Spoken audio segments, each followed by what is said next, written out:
अरे आप सोए नहीं अब तक? वो सरपंच जी की पत्नी ने रोक लिया था। जयमाला देख कर ही जाना। लड़का तो हीरा था, आईएएस अधिकारी था वो। दोनों की जोड़ी बहुत अच्छी लग रही थी। हाँ सुनीता, मैंने देखा उन्हें। काश हमारा बेटा भी आईएएस अधिकारी बन जाए, बस यही सोच रहा हूँ तब से। भगवान पर विश्वास रखो, सब ठीक हो जाएगा। हाँ, उन्हीं पर भरोसा है। इस साल वो 12वीं पास कर लेगा। कॉलेज में पढ़ाई के लिए उसे शहर भेजना है। लेकिन उसके लिए पैसे कहाँ से आएंगे? इस बार फसल बहुत अच्छी हुई है। अगर इसी तरह 5-7 साल फसल अच्छी हो गई तो बंकू की पढ़ाई के लिए नहीं सोचना पड़ेगा। कल फसल की कटाई भी करवानी है। हे राम जी, हमारे इस सपने को पूरा कर देना।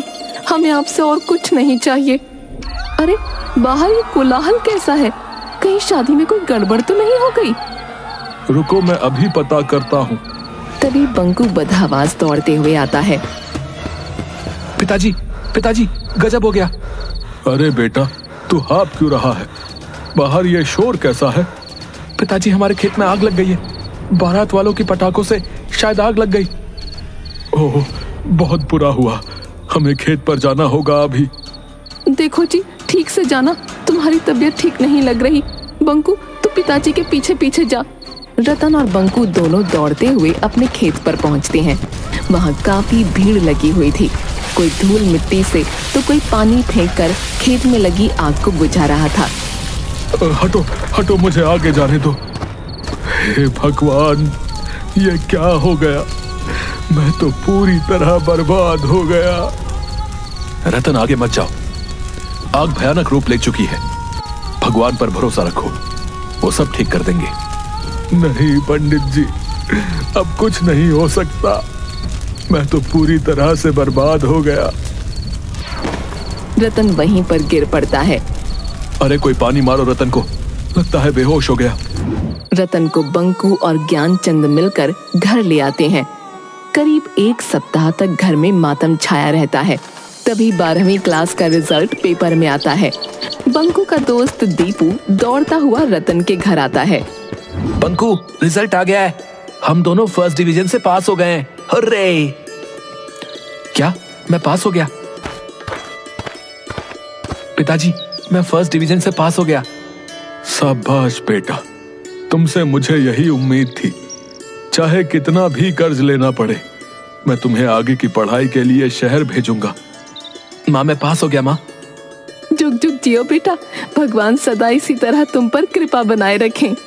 रात में सोते वक्त बंकू की आगे की पढ़ाई के बारे में क्या सोचा है आपने?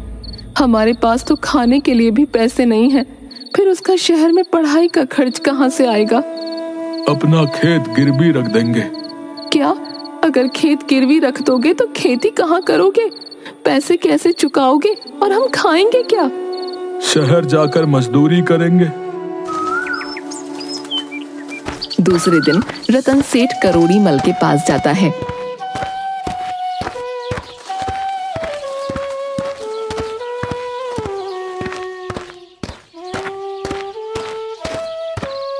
आओ रतन, कहो कैसे आना हुआ? सुना है बेटा फर्स्ट डिवीजन से पास किया है। हाँ सेठ जी, सब आप लोगों की कृपा है। मेरा बेटा सेठी का भी कुछ नंबरों से फर्स्ट डिवीजन छूट गया। उसे शहर के टॉप कोचिंग इंस्टीट्यूट में एडमिशन करवाऊंगा। खैर छोड़ो, और बताओ कैसे आना हुआ? मैं भी बेटे को शहर में पढ़ाना चाहता हूँ। पढ़ा लिखा कर आईएएस बनाना चाहता हूँ। हाँ, बहुत अच्छा सोचे हो, लेकिन आपसे तो मेरी माली हालत छिपी नहीं है, इसलिए मुझे 5 लाख रुपए की जरूरत है। आप चाहे तो मेरे खेत गिरवी रख लें। दरवाजे के पीछे से दोनों की बातें सुन रही सेठ करोड़ी मल की पत्नी मंजूरी सेठ को बुलाती है। सेठी के पापा, जरा अंदर तो आना। क्या कह रही हो भाग्यवान? ये तो रतन है ना, इसकी ये औकात कि हमारी बराबरी करे। शहर में बेटे को पढ़ाकर आईएएस अधिकारी बनाएगा। इसे पैसा नहीं देना। ऐसा करता हूँ कि इसे इतना सूद बोल देता हूँ कि चला जाएगा। ठीक है। हाँ तो रतन भाई, देखो, अभी मेरे पास पैसे नहीं है, सब मार्केट में दिया हुआ है, लेकिन चूंकि तुमने पहली बार मुंह खोला है इसलिए कुछ उपाय कर सकता हूँ। सेठ जी कोई भी उपाय कीजिए, लेकिन पैसे मुझे चाहिए। शहर में मेरा एक दोस्त है जो पैसे लगाता है, लेकिन वो बहुत ऊंची दर पर सूद लेता है। मुझे सब मंजूर है। ठीक है, तो कल आकर पैसे ले जाना। अच्छा। करोड़ी मल 1 साल का सूद काटकर 3 लाख रुपए रतन के हाथ में देता है। बंकू और सेठी एक ही कॉलेज में पढ़ते हैं और एक ही कोचिंग में पढ़ते हैं। देखते देखते 3 साल बीत जाते हैं। सूद समय पर न दे सकने के कारण रतन का घर और खेत करोड़ी मल के हो जाते हैं। चलो सुनीता, दिल्ली चलते हैं। ये दिन ही देखना बाकी रह गया था। पुरखों की जमीन भी अब पास नहीं रही। कहाँ जाओगे? जब से शादी हुई है मैंने आज तक तो आपको शहर जाते ना देखा। ये दिन भी तो नहीं देखा था। अब तो भगवान के सहारे ही जी रहे हैं। करीब 8 घंटे रेलगाड़ी चलने के बाद दिल्ली पहुंचती है। वहां से वो पैदल ही काम ढूंढने निकल पड़ते हैं। रुक जाओ, अब नहीं चला जाता, दम फूल रहा है मेरा। अरे, तुम्हारे पैर कितने फूल गए हैं और उनसे खून भी निकल रहा है। रतन सरकारी अस्पताल में सुनीता को भर्ती करवाता है। जो पैसे थे सब दवाई में खर्च हो जाते हैं। वो एक झुग्गी चाल के मालिक लाला सेठ से मिलता है। लाला सेठ जी, खैराती अस्पताल में आपका बहुत नाम सुना है। मैं रतन हूँ, आज ही अपनी पत्नी के साथ गांव से आया हूँ। न पैसे हैं न रहने का ठिकाना, कृपया मदद करें। देखो रतन, मेरे पास कुछ रिक्शा है, तुम चाल में रह सकते हो, रिक्शा चलाकर गुजारा कर सकते हो, लेकिन किराया टाइम पर लूंगा, याद रखना। कुछ दिन बाद ज्ञानचंद दिल्ली आता है। रतन, मैं सिर्फ ये बताने आया हूँ कि बंकू ग्रेजुएशन की परीक्षा में पूरी यूनिवर्सिटी में टॉप आया है। ये देखो, पेपर में उसकी फोटो छपी है। वाह, अब IAS की परीक्षा निकाल ले बस। जरूर निकालेगा। मैं दीपू से मिलने जा रहा हूँ, सोचा तुम्हें भी लेते चलूं। इधर सेठी को चाय दुकान पर एक धूर्त पंडित चूरन दास मिल जाते हैं। चूरन दास चाय वाले से सेठी का पूरा डिटेल जान लेता है। क्यों बच्चा, एक हाथ में सिगरेट दूसरे में चाय का गिलास, लगता है तुमने परीक्षा नहीं किया है पास। हाँ बाबा, पर आपको कैसे मालूम? दिव्य दृष्टि बेटा, मेरे पास दिव्य दृष्टि है जो तुम्हारा भूत, वर्तमान और भविष्य तीनों देख सकती है। अच्छा, तो मेरे बारे में और क्या देख रही है आपकी दिव्य दृष्टि?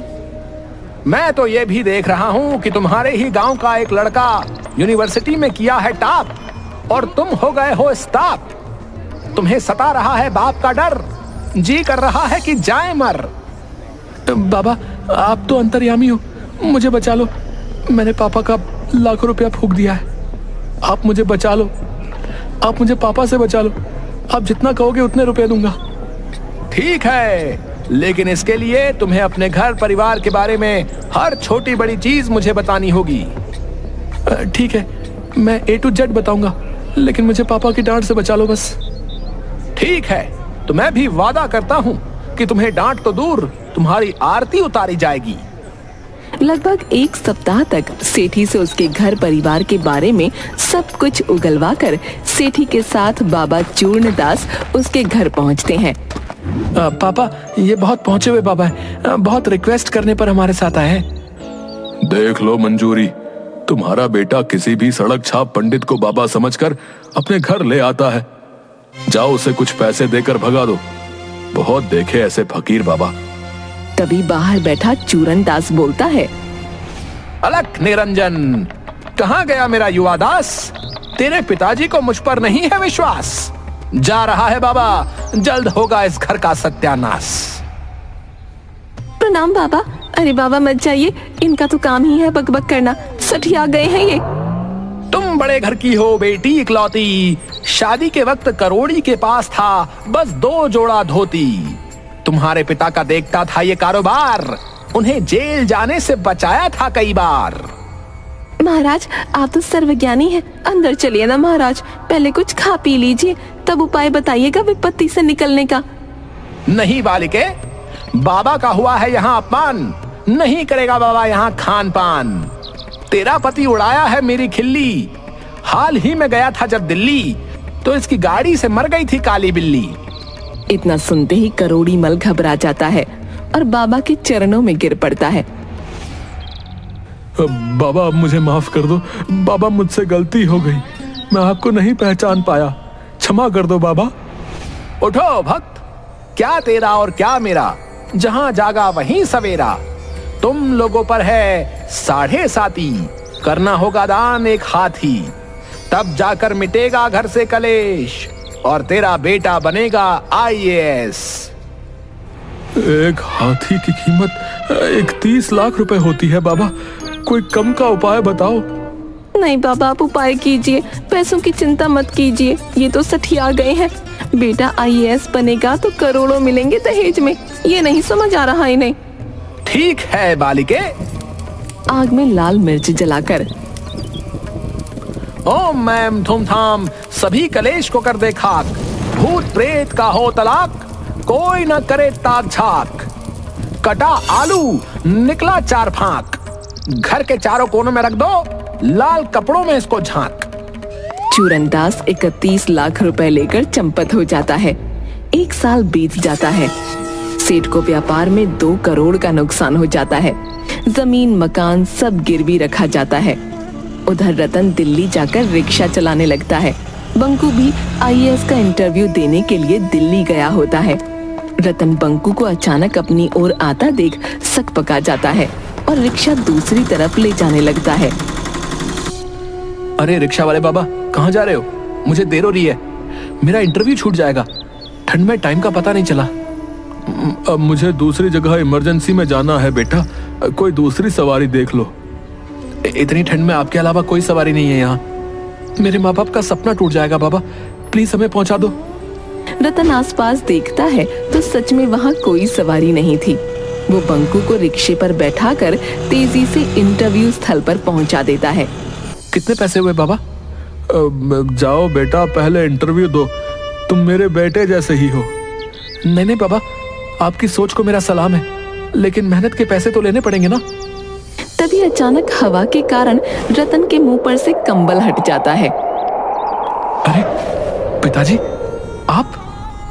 बेटा ये सब बाद में पूछना, ये एक लंबी कहानी है, पहले इंटरव्यू देकर आओ, मैं यहीं पर तुम्हें मिलूंगा। इंटरव्यू के बाद बंकू पिताजी के साथ एक झुग्गी झोपड़ी में पहुंचता है। धिक्कार है मुझ पर, मैं आपके खून पसीने की कमाई से ऐश के साथ पढ़ रहा था, अब मैं भी यहीं पर आऊंगा। माँ का है? वो कचरा चुनने गई होगी, आती ही होगी बेटा। थोड़ी देर में सुनीता एक बोरे में रद्दी कूड़े कचरे लिए पहुंचती है। माँ को फटे हाल में देख बंकू रोने लगता है। तू क्यों रोता है मेरे लाल, मत रो।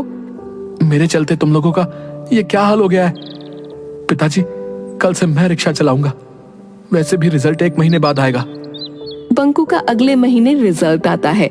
बंकू रिक्शा साइड पर न्यूज़पेपर खरीदता है।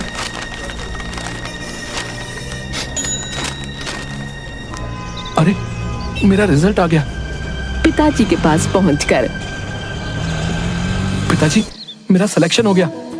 माँ अब तुम्हें कचरा चुनने की कोई जरूरत नहीं। वाह मेरे बेटे वाह, भगवान ऐसा बेटा सबको दे जो माँ बाप का सपना पूरा कर दे।